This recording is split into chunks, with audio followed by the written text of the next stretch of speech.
We will now have the second session of our conference, entitled Global Implication of the Rise of BRIC.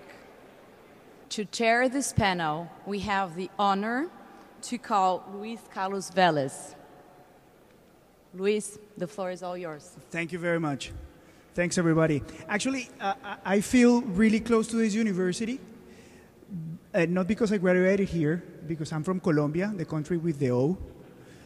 People tend to mix those two things. And now that I'm mentioning Colombia, I want to ask Christian to create a panel or a group similar to this one to study the civets.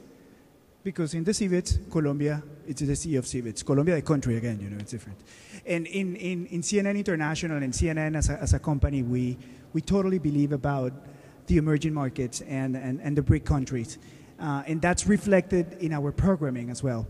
We recently launched a show based in Abu Dhabi that talks, specializing on BRIC countries and emerging markets. It's called Global Exchange. It's every day, 11 a.m. in the morning. So that reflects that we obviously we're looking forward to work with the BRIC countries and with the emerging economies as well. And we recently opened, actually that happened last week, we opened a bureau in Rio. So that also reflects our interest in Brazil and in the emerging economies. So I want to introduce our panel, our second panel of the day. It's Professor Arvind Panagariya, Jagdish Bhagwati Professor of Indian Political Economy at Columbia University. Thanks very much for being here. Stefan, Wagstyl, Emerging Markets Editor of the Financial Times. Thanks very much for being here as well. Marcello, Hallake, Partner at Jones Day. And Mark Zeffiro, CFO of TriMas Corporation. Thanks very much for being here as well. Last night, I was reading the news, something that I tend to for my work. And I found this very interesting story that I want to share with you. A very revealing study was published yesterday. It's a company called Maplecroft, a security consultant firm. And it said that 3 out of the 4 countries that produce more greenhouse gases in the world are BRIC. The order is the following: China, the United States, India, and Russia. So that tells us a lot about the impact, the global impact of the BRICS economy. So we're going to start this discussion with Professor Panagariya. Now the floor is yours. Thank you very much. Thanks very much. Let's hope carbon is not the only thing the BRIC countries are producing. I'm a specialist on India, and that's what I'm going to speak on. Just want to, and what I want to really do is dispel any doubts that might be there about India being there in BRIC countries only because it happens to be the only vowel that Goldman Sachs may have been looking for at the time it clubbed these 4 countries together. I'm just, in my opening remarks, want to make 2 points. One, why is India there in this? You might think that, you know, in terms of global ranking, India currently ranks 9th. In terms of per capita income, it's not even in top 100. In terms of the poverty, you know, about 400 million people live in abject poverty. So why is India a part of this elite group?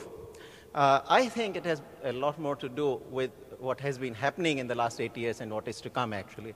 A lot more to do with what is to come in the next 15 years.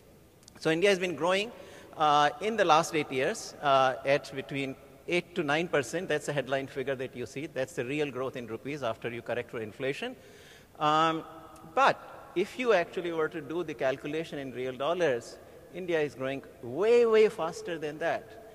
My calculation is that India has grown in the last 8 years in real dollars at about 13% a year. That is probably very well possibly the growth rate that even China has not matched, given the fact that its own exchange rate actually has been a little stable, whereas India's rupee has been appreciating in real terms. Now, if you project that, and there's a good case to be made, which I'm not going to try here in my opening remarks, that this growth will be sustained based on savings rate, competitiveness, India's entrepreneurship, The fact that it's starting with a low productivity and a lot of catch-up to do with the global productivity levels, that growth rate is very, very likely to be sustained. But even if you make the conservative assumption that India will grow in the next 10 years, next 15 years at a rate of 10% in real dollars, it is going to expand from its current level of about $1.73 trillion at 2010 prices to about $7 trillion at 2010 prices. That makes India, and this is the calculation not on purchasing power parity, etc. I really don't believe in that. That's almost cheating. But in 15 years, at exchange rate, the conversion would actually take India to 7 trillion, which is about, which will make it the third largest economy in the world. So that's part of the reason. The second point I want to make here is that India demographically is extremely important over the next 15 years. What is the predictions are, and these predictions are not like the astrological predictions or predictions 2050 about the GDPs that Goldman Sachs has been making, but demographic profile is well established because I want to talk particularly about the age group of 20 to 49 years, and those who are going to enter in the next 15 years in the age 20 to 49 years are already there. So these predictions are quite reliable. So the predictions are that developed countries will be minus 37 million people in the age group of 20 to 49. China will be minus 63 million. So together about 100 million people minus. India is going to be plus 131 million. And that is the difference between India and kind of the developed countries and even China on the other hand. And so, if those, and a lot of the, working population, there's a huge migrant working population nowadays. In the developed countries, even today, 12% of the workforce is a migrant workforce. So I like to joke that, if you think that there are too many people around you who look like me, just wait another 15 years. We are going to be even more brown than we are today. So so that is, I think, going to be a big, major change that we'll see around. India is going to be contributing a major part of the migrant workforce, which itself is going to grow. This poses challenges for India on higher education and all, but maybe we can come to that later in the question and answer session. I'll just conclude here. Thank you. Thanks very much, Professor. We're going to continue with Mr. Wagstyl, please. Thank you. Sure. I tend to slouch when I'm sitting, so if you don't mind, I'll stand up. Of course.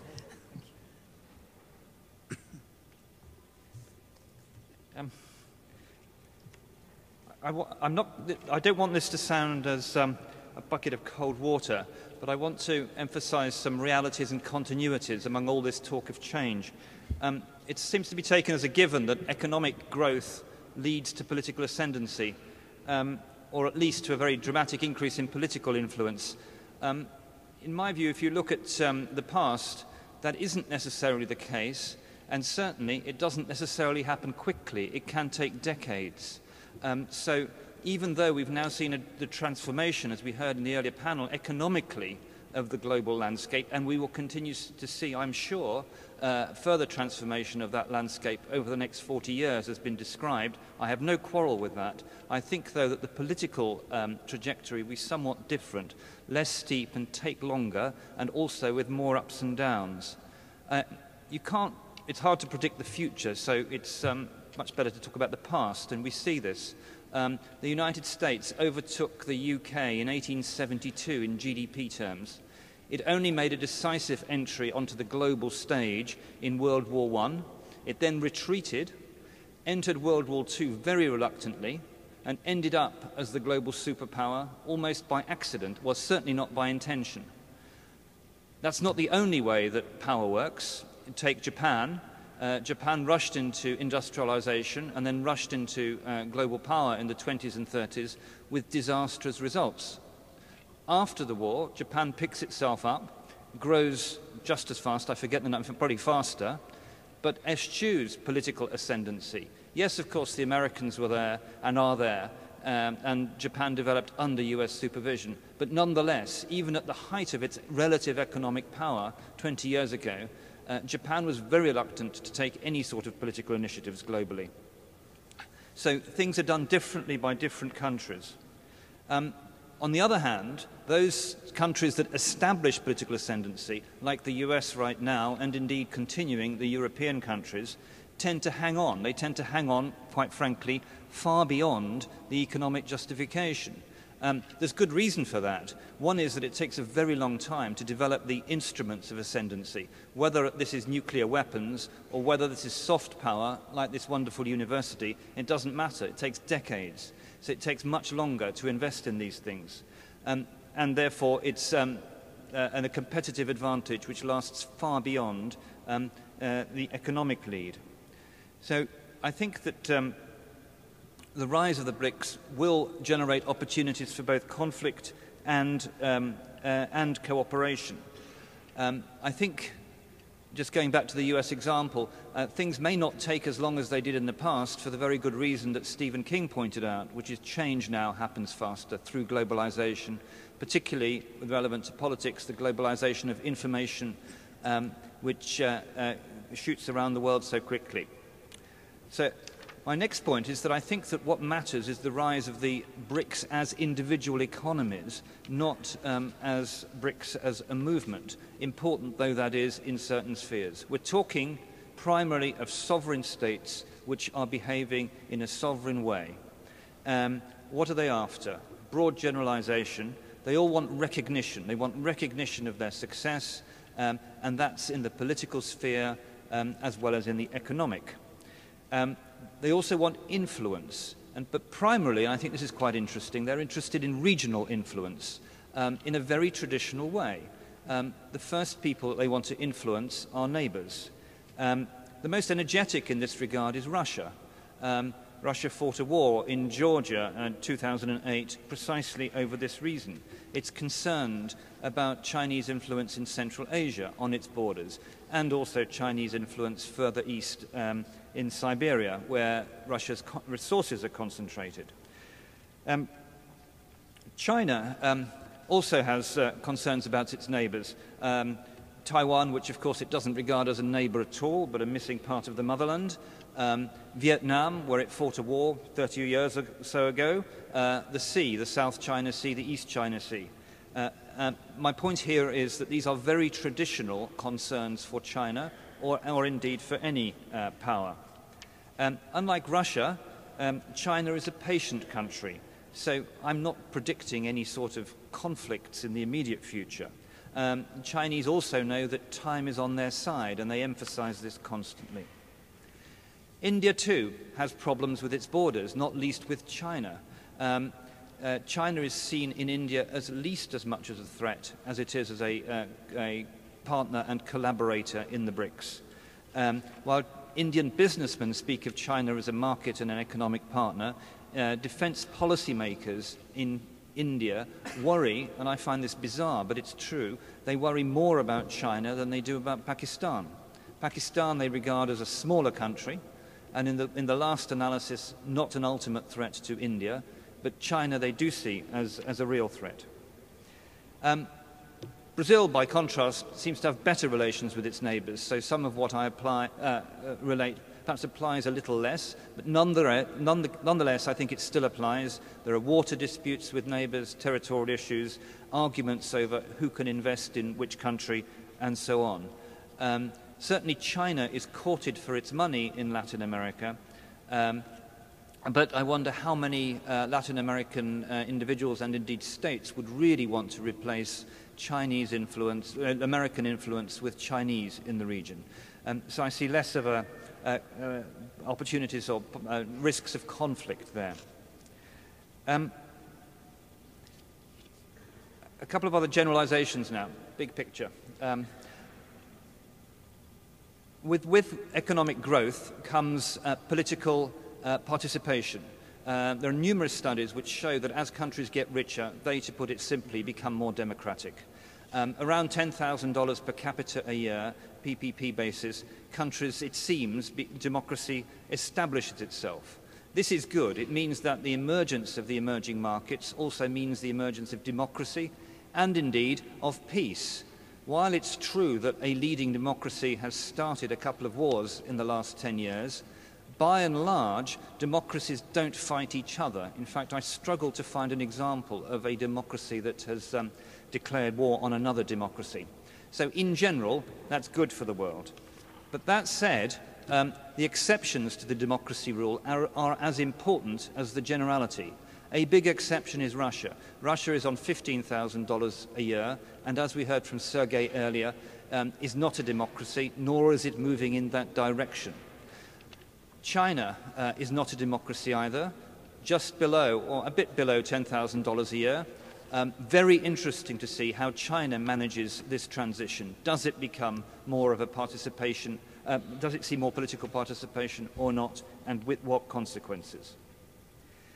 So those differences make it very difficult for the BRICs to work together, except in the economic sphere and except in tactical and perhaps opportunistic ways.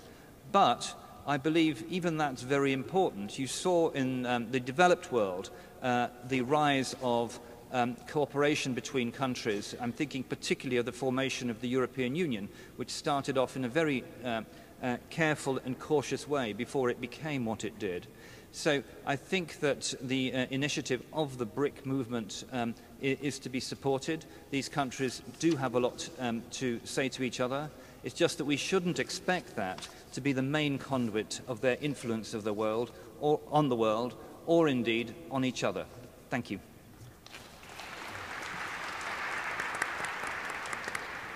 Mr. Hallake, please.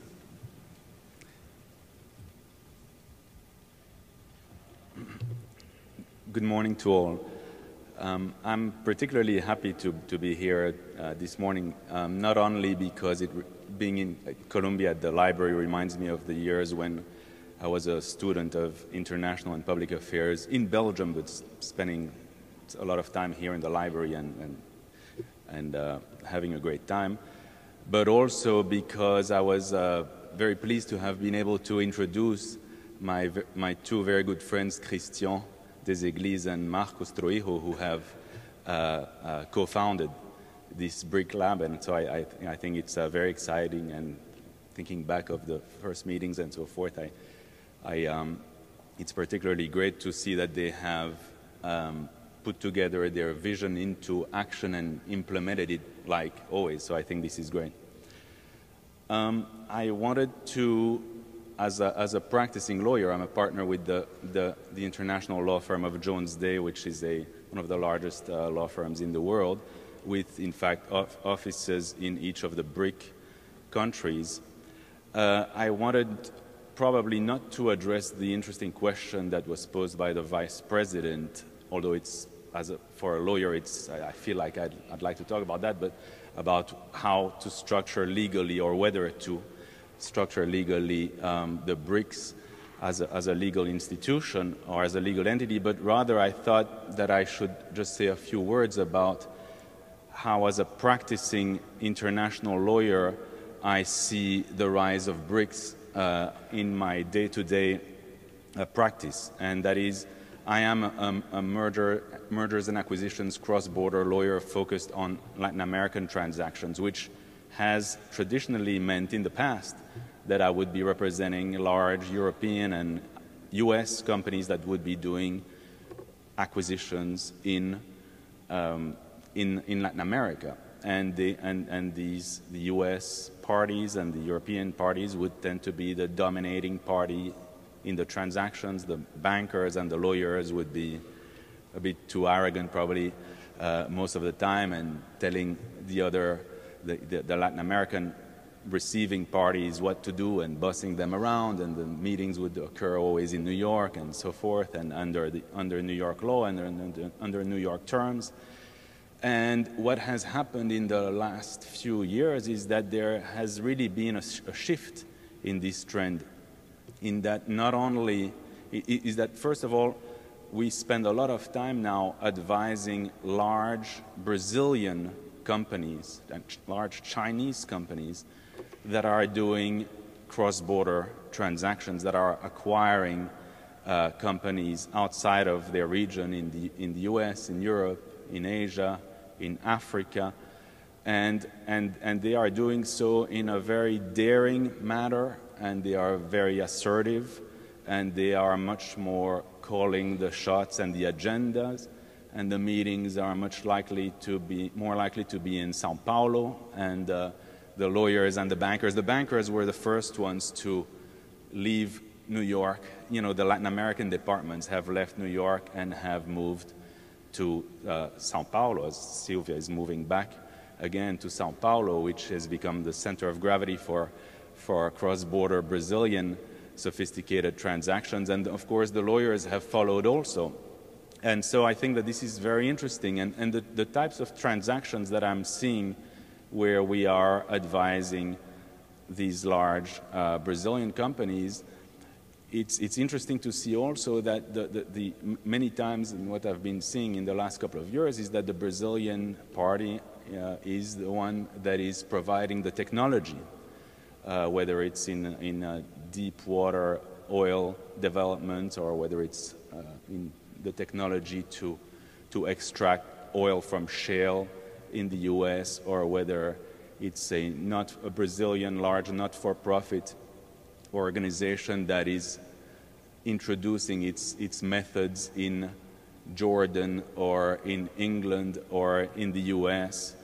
And so I think it's very interesting, and they are also adopting, of course, the methods, what was referred to as the aggressive methods of the US companies, because they are practicing hostile takeovers, and you see, you know, Brazilian or Belgian Brazilian companies acquiring in a hostile way Anheuser-Busch, and you see them, very creative Brazilians, acquiring Burger King, all these very, you know, these traditional companies, or you see a Brazilian French company attempting to acquire a French company. Whether that will succeed or not is another story. But I think all of this is fascinating, and we see this not only, in my case, I see this more on the Brazil outbound side, but we focusing on Brazil, we also see a tremendous amount of Chinese investments and interest in Brazil. So I think that it was mentioned in the earlier panel that the center of gravity remains New York, and I think that is true. But I think that at least when it comes to sophisticated cross-border Brazilian transaction, I think that the center of gravity for those things is now in Brazil and no longer here. And I'm moving there, as Silvia is pointing out. And so I'm an example of that too, because I left Brazil when I was a child, and I grew up in Europe, in New York. I've been practicing for many years here, and now there's this, this major attraction of, the center of gravity is there. A lawyer an international lawyer focusing on Brazil like me should be there instead of really being here. I'm here often, obviously, and I will be often here. But so I think these are, the practical considerations that I see from my day-to-day practice of law in terms of the rise of BRICs. And so I'm delighted that the BRICLab exists and that we'll study and all of these things. Thanks. Thank you. Mr. Zeffiro? Thanks. It's interesting. You talk to many different type of panelists that have participated today. You talk to administrators, you talk to policymakers, and you listen to how they're influencing the world at large. I'm a simple practitioner of business. I live within those policies. I have to act within those policies. And in the process, I have shareholders that want to see success within those policies.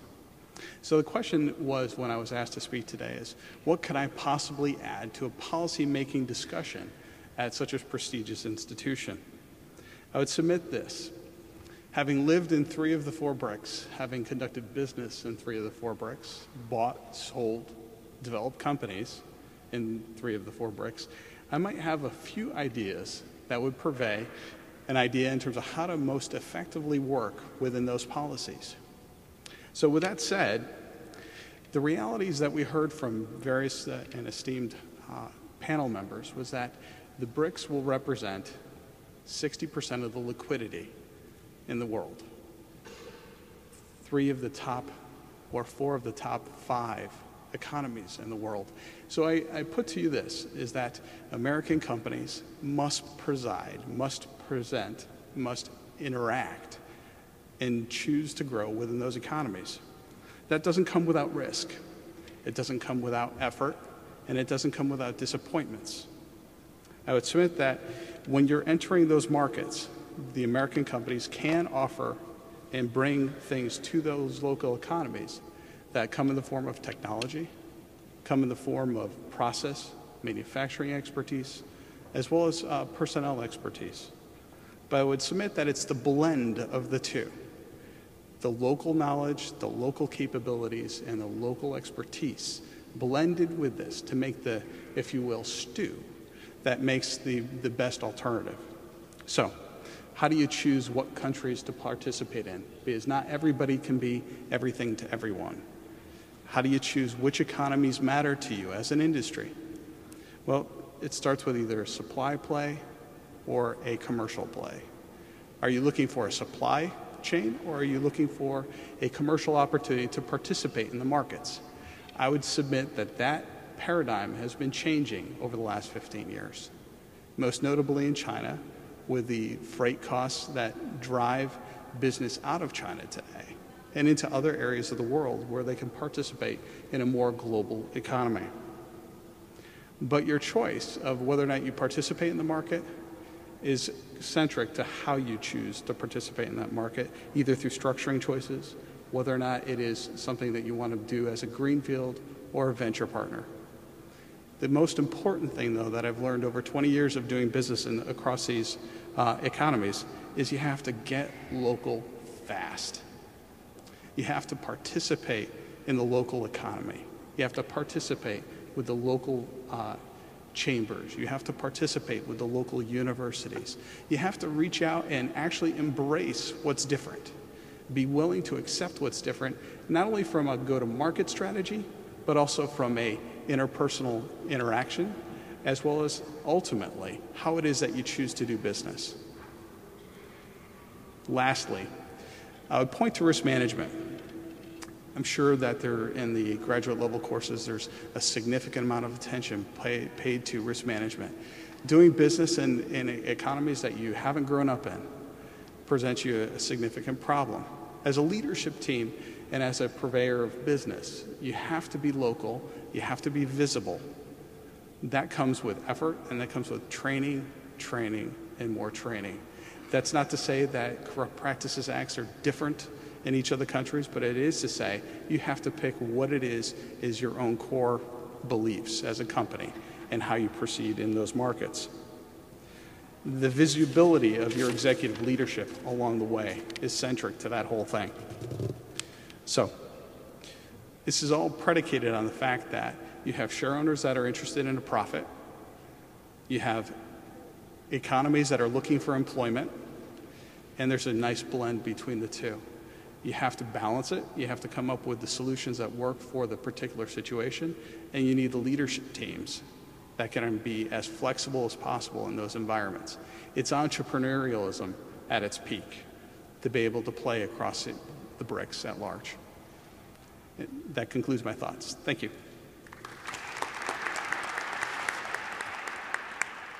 We're going to start with the questions now, and I would like to start with Professor Panagariya. You talked about the explosion, the demographics explosion in India, and education is a big problem. It's a big international challenge. What is India doing in order to achieve success in education in the country, and what that would mean for the rest of the world? Okay, several questions within what you asked. So, I mean, one issue that is frequently raised is that, you know, India is getting younger, and there's going to be this massive population of the young that's going to join the population in the next 15 years. And so this clearly says, well, you know, it could be a demographic dividend or it could be a demographic disaster. I think going by where India currently stands, it's going to be somewhere in between. The primary education system has finally caught on. So, 95% of the children 14 years or below are now in schools. Quality of education is not as good. Secondary school is also doing all right. About 50% of the kids of that age group are now going through at least 10th grade, and about 35% are going through about high school 12th grade. Where India really needs to make a huge push very fast, very rapidly, is in the area of higher education. This is where, it may sound a bit ironic that, whereas you see on the one hand the graduates of IIT and IIM here leading the frontier of knowledge, professors in all the major universities from India and all, still on the whole, on higher education front, India is doing rather poorly. Overall, its gross enrollment ratios, which is the proportion of the population of the age group between 18 to 24 that is in college, is only about between 13 and 14%. Compared to that, China, which used to be less than India 10 years ago. So, India had about 10% gross enrollment ratio, China 8% in 2001. Today, China is 23%, India is between still 13, 14%. So a big challenge for India in the field of higher education. It's not going fast enough. It really needs to create more universities and colleges in the private sector from the foreign suppliers and from the public sector as well. And that's where the government, my judgment, is moving rather too slowly. And a follow-up question to that is that I look around and I don't see, it's my first perception, I don't see as many Indians as other nationalities here. Do you think that in 10 years that would change and we'll see more Indians studying in universities like this one? Oh, yes, yes. I mean, I have been teaching now in the United States for 35 years, and I can assure you the process has accelerated big time, actually. Even at SIPA, there are many more Indian students coming in. And these are not just the students whose families happen to be very wealthy and therefore can afford Columbia fees, but there are a lot of students I talk to from India who are coming in, whose parents are, mortgaging their houses to get the loans for financing of their education. And as incomes rise, I talked about this $7 trillion, which would bring per capita incomes from about $1,400 today to about 5,000 in about 15 years' time. And that's going to make all the difference. Even today, actually, about 300,000 Indian students are studying abroad between the United States, UK, Australia, and Canada. So that's a very large number, but that in no time, in 15 years, we'll see the number rising to maybe 3 million if the Indian education system domestically really doesn't respond to the challenge that it faces. And that's the key. Thanks very much. Now, I have a question for Mr. Wagstyl. And actually, I'm a reader of your blog. It's called Beyond BRICs, right? And at least last night, the latest post that you had was about Russia. And it was about Russia being the big surprise. Do you share that thought? No.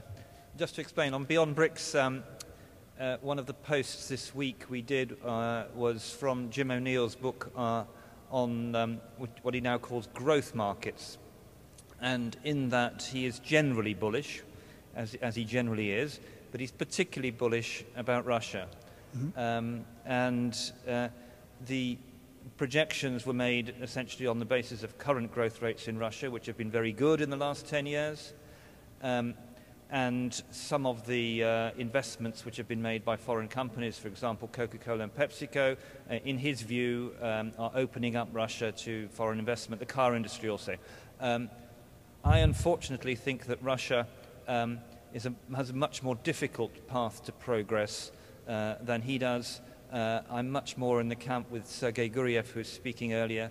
I think that as long as the oil price stays high, it enables the current regime, political regime, and their supporters who are primarily involved in the extractive industries, it enables them to retain power and essentially buy off opposition. So for Russia to reform itself and really achieve its economic potential, I think it needs 10 years of $40 a barrel oil. Now, I'm not wishing that, because if that happens, the strains on Russia will be truly enormous.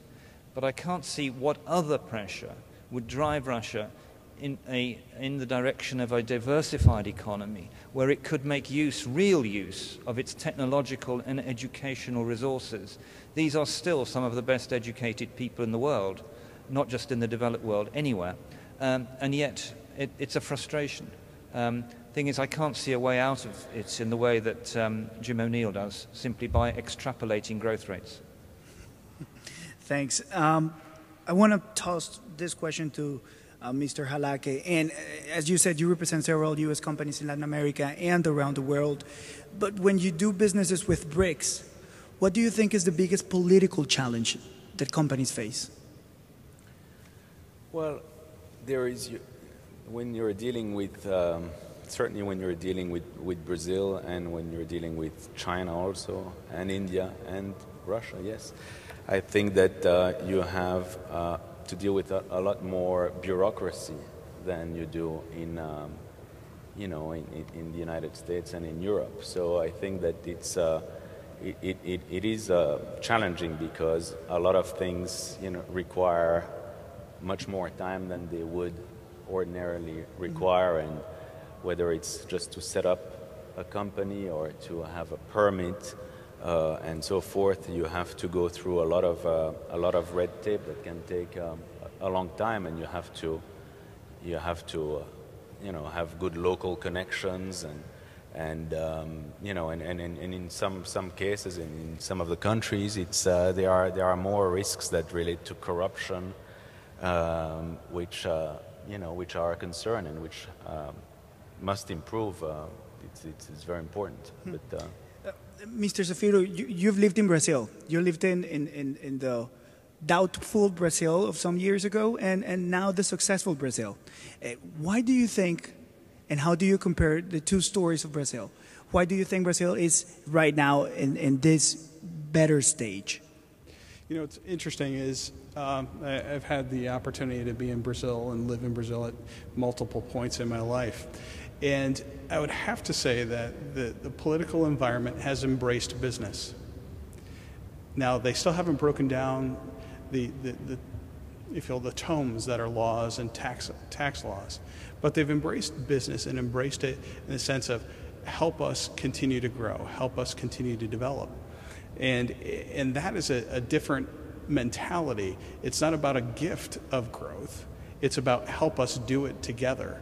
And that mentality shift was very different than previously I had experienced in Brazil, and that was more about it's your duty to do it. So that shift is, from my perspective, makes it a very attractive venture alternative. I'm going to open the forum now for questions from the public. So if you have a question, please raise your hand and approach one of the mics. I have a question there. Hi, my name is Ryan. I'm a SIPA student. It's a pleasure to be here today. My question is directed specifically for Mr. Wagstyl. You were mentioning the democratic piece there earlier, and I'd just like to give a quick anecdote, if possible.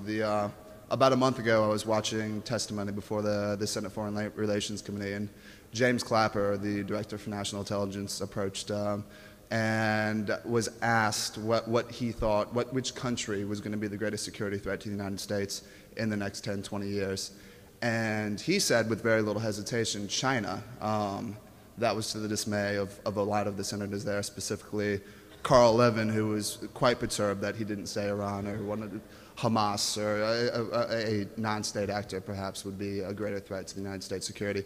And this seems to me it's a position that's really indicative of a broader perspective, that the political class and the business class in this country, and I think around the world, are somehow unaware of something that maybe the generals have been thinking as the geopolitical dynamics in the world are shifting, as the BRIC countries emerge.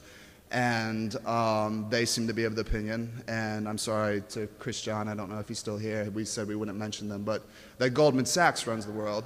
But I would like to submit that there perhaps is another world that could approach quite quickly, given these dramatic shifts, where David Petraeus is perhaps more important. And I would just hope that you could talk about that for a bit.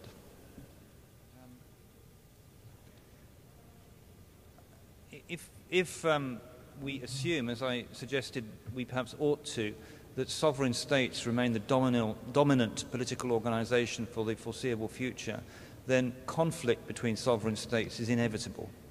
The secret is to prevent it being violent conflict, let alone war. So the suggestion that China is a bigger threat, the biggest threat to the United States that there is, I would completely concur with. Hamas cannot destroy the United States. One could imagine, in the worst scenario, that China might. I'm not saying it's going to happen. I'm just saying, of possibilities. So in that case, that is a possibility that absolutely needs to be avoided, not just on a day-to-day basis, but in planning strategies over the decades. How do we do that?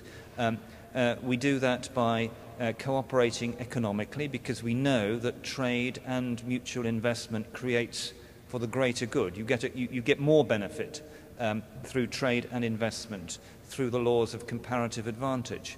The citizens benefit, and contented citizens with contented leaders are less likely to take catastrophic risks. So I think that's very important. And the second area is to cooperate politically where we can. I mean, I think there are issues, and I think the United States administration, from what I read about it, I'm not based here, but what I read, has taken this very much on board, and they have a multi-level relationship, quite rightly, with China. And I think the basis of it is that if you engage, you're much more likely, you will still argue, you will still have disputes, both economic and political and otherwise, but you have a way of containing and channeling those disputes. I have a question for all of you, and it's basically, we've talked about the success of the BRIC countries over here, but with success come responsibilities as well. Do you think there's any way for the BRIC countries to help / intervene in the financial crisis that we're seeing in Europe? I'm going to start with you, Professor. Well, there is scope, but I think still the country that can help most is China, and that is a strategic player. Whether it will play or not, we'll have to wait and see. Certainly, India, for its level of per capita incomes, etc., has actually offered $2 billion contribution.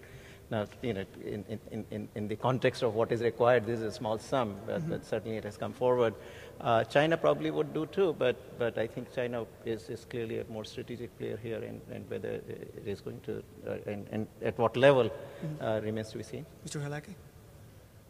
I agree. I mean, I think there is a role for the BRICS, and particularly for China, to help, but I think one of the questions that has been asked is, does it make sense that China help Europe when when Germany might not do so?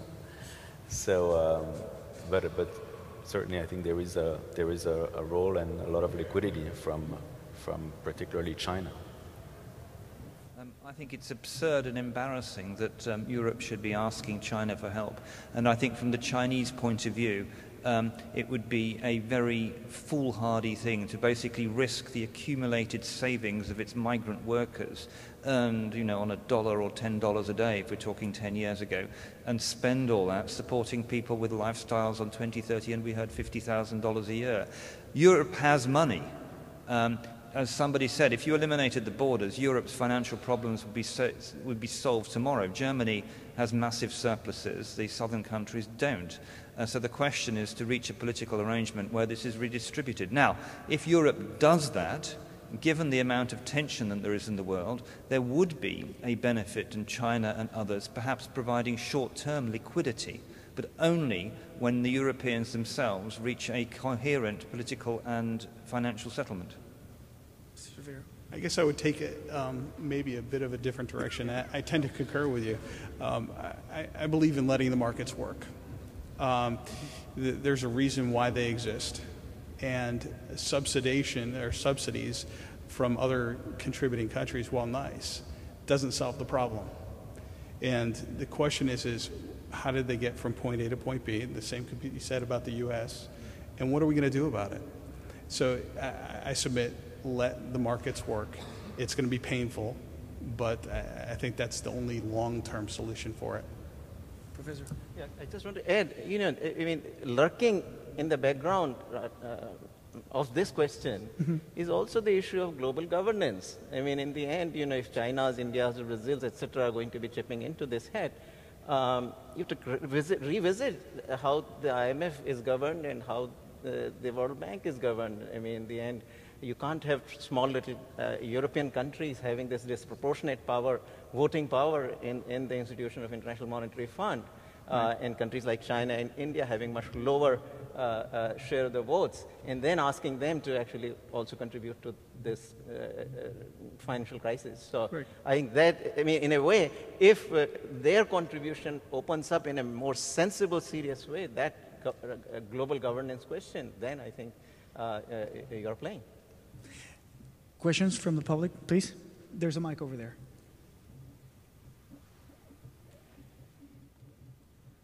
My name is Jongi from the South African Mission. My question is to the panel. Do you think BRICS will be able to harness and maintain the current economic gains for the next probably 10 years? That's the first question. Will they be able to do that? Two, I think the other speakers noted earlier on that there were some cracks in the past where they failed to take a coherent position on issues that matter most to the BRIC members only. Therefore, also, do you think as BRIC, not as individual members, will they be able, as that unity, to wield a strong political influence in order to change affairs globally? I'm talking about issues where they can actually vote in a united position for the benefit of, as BRICs, not as individual countries. So will they be able to harness that unity and sort of stick together for their own interest? Let's start talking about the first question, which is the economical question. What's your take on that, Professor? It's going to vary. I mean, I certainly am very familiar with India, and there I certainly see that the growth momentum is going to be maintained. I'm very, very upbeat. China probably will slow down if nothing else, for the simple reason that, you know, we have all the miracle examples that we have, South Korea, Taiwan, etc., from the past. After 30 years of growth of 10% a year, they tend to slow down, and China could disprove that, but likely, it is quite likely, because, you know, productivity has caught up with the global productivity, and then you basically move with the rest of the world in terms of as innovations progress. So China might, you know, slow down, but even slowing down would mean for China 6 to 7% average growth. That still will make it a very large economy in 10 years' time, which is the time frame you're thinking of. And mind you, here, you know, we are kind of saying BRIC, so it's 4 countries, but it's not ultimately not just the 4 countries. On the horizon, I see a lot of African countries joining in, also a lot of Latin American countries. I mean, in terms of, you know, shift of center of gravity to the south, at least, or towards south. You got Peru now growing very rapidly, Colombia growing very rapidly. Chile has been, of course, maintaining its growth of about 5 to 6% a year. Several of the African countries, 6 or 7 of them actually growing very rapidly also. So all this is going to add up. So I see this, you know, BRIC as kind of an economy sort of representing a lot more countries from the southern part of the hemisphere. So I generally think that movement will remain, but at the same time, we should not forget that still the dominant economy is going to remain the United States. Its power will diminish relatively. But in absolute terms, I think, you know, for a single economy, which is both rich in terms of absolute size as well as per capita incomes, and the capacity to innovate, if nothing else, principally because the university system of the United States is so incredibly strong, and that strength I don't see it diminishing in any way. So for those reasons, US will still remain dominant, but I think, you know, overall economic power will certainly shift toward the south. Marcello? I agree with that. And with respect to the second question as to the likelihood of voting agreements, institutional voting agreements on a political level between among the BRIC countries, I think that it would seem to me something that would be on a case-by-case basis, and depending on the interests, certainly in the short or medium term, I can't imagine how the interests would be, completely aligned to the point that a more substantive integration would occur among these 4 countries, that while they have so many things in common, they have also so many interests that separate them. So I would imagine that it would be something that would be on a case-by-case basis. Stefan. I agree. I mean, don't forget that China is one of the biggest opponents of a permanent United Nations Security Council seat for India. This is something that India dearly wants for obvious reasons, and China, for equally obvious reasons, opposes. Given that level of antipathy over an important issue, you can see how on other issues too they don't necessarily see eye to eye. The case quoted, it was not possible for the BRICs to agree on a common candidate for the IMF Managing Director's position. Now you could say, well, they didn't have time, but in fact institutions, these opportunities often come and go quite quickly. And had this opportunity been taken, maybe that debate, I still think we would have a French managing director, but it would have been a real demonstration of BRIC influence, and it didn't happen. So I'm rather skeptical. I remember back to when the EU was actually starting to be created, and the bonding of nations that had different fiscal policies, different regulatory situations. Like, I don't know that a BRIC unto itself as a single formed unit necessarily achieves global cooperation or global coopetition, to coin a phrase, if you will. I think that the venue and the vehicles by which you actually do that is through WTO, as well as other vehicles to actually have them participate in a greater fashion as they have more of a say in terms of the total global economy. So I see the vehicles being already in place in some respects, that they just need to have a bigger voice at the table. If I may, just to follow that up, we haven't mentioned this before, but it's very important. Regional trade cooperation, Mercosur, ASEAN, the Trans-Pacific Partnership that Obama is now pushing, these things matter, and they're real, and there are great opportunities for the individual BRICs to show leadership there. Professor, you wanted to top on the second question, right? Right. So on the second question, in a slightly different slant, which goes the other way, it's true that case by case will matter on all the major issues. The real question behind that question is that, are the interests of these countries will come aligned? And that's where at least I feel quite optimistic, actually, not for the traditional reasons that, there was some, as in G77 in the past and all. But if I look at the data, it seems to me that because a lot of the countries in both Latin America and Africa are growing rapidly, and also in Asia are growing rapidly, trade among these countries and cross-investments are on the rise.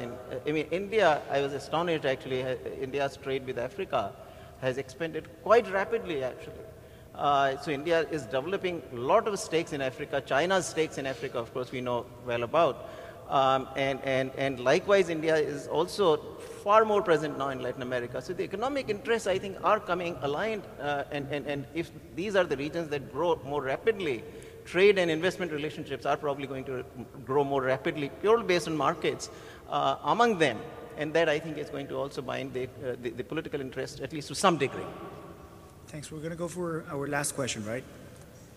So as these countries compete in the global markets and wants to access the same natural resources, what do you see would be the political implications or conflicts that may arise? Can you repeat that last part, the political implications of what? That might arise with these countries competing for this same natural resources. Of the rise. Yeah, you want to start with it? If I understand the question, what will happen with the competition for natural resources among countries, yeah? Right, yes. I think it will become more intense. And as I was saying earlier a bit about the relationship between the US and China, it's important that these conflicts are managed in business and economic channels, that essentially price settles things rather than the point of a gun. Yes, there will inevitably be competition of political influences. That's part of the package. We can't wish that away. That has an ugly side. But I think it's very important to manage those conflicts. And the other thing is to, I have a firm trust in technology. Technology has had the ability to overcome resource or apparent resource constraints time and time again, and I have no reason to think that it won't this time. You wanted to say something, Professor? I'll just add, that now the competition for natural resources is much more multi-pronged. I mean, it's not only just a few European countries competing for these, as was the case in the colonial era. So it is more on the, lots more countries competing. So hopefully that will also help diffuse the political side of it. Clearly, there is a large dominant player here, China, in the game, and therefore I certainly agree that this needs to be managed carefully. But perhaps we are being a little pessimistic, thinking that there's a big threat coming up. At least judging from the Indian experience to some degree, not so much in Africa, but in India itself, with the extraction of natural resources, but also some stories that I've read about Africa. Part of the problem is also arising from the poor governance locally, that the governments tend to be corrupt, and therefore they give away the natural resources at too low a cost for a price under the table. I think that has been a big issue with land acquisition. The letting the foreigners come in and till the land in Africa, and likewise in India, actually, the government has been acquiring land on behalf of the industrialists at too low a price, and that clearly raises a very different kind of local political questions, and that's where I think the bigger problem in a way lies. Thanks to all the panelists. Thank you very much, and thank you for your attention. Thanks.